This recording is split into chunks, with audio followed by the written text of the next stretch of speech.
अस्सलामुअलैकुम and welcome back to my channel Bon Bon. आज मैं आपको ये मज़ेदार क्रीम सैलड बनाना सिखा रही हूँ। It's quick and delicious and you should really try this for Iftikhar.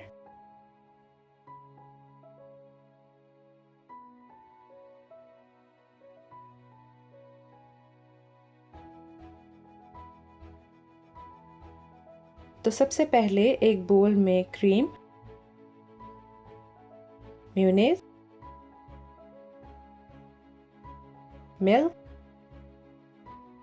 Black pepper, sugar और सॉल्ट ऐड करें और अच्छे से मिक्स कर लें। अगर आप मेरे चैनल पे नए हैं तो ज़रूर सब्सक्राइब कीजिए और बेल आइकन को भी ज़रूर प्रेस करें। अब Apple, bananas, shredded boiled chicken, shredded cabbage और boiled noodles ऐड करें और gently मिक्स कर लें।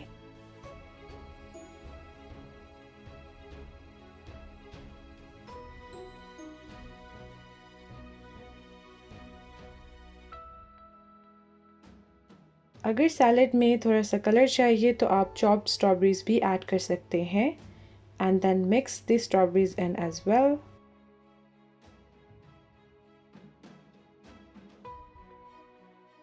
अब सैलेड को डिश में सर्व करें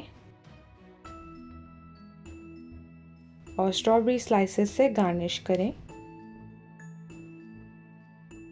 and our cream salad is ready. It's quick, easy and you're going to love the taste. सर्व करने से पहले सैलेड को रेफ्रिजरेटर में चिल ज़रूर कर लीजिएगा and then you can enjoy your salad. I hope that you will try this recipe and don't forget to like the video as well.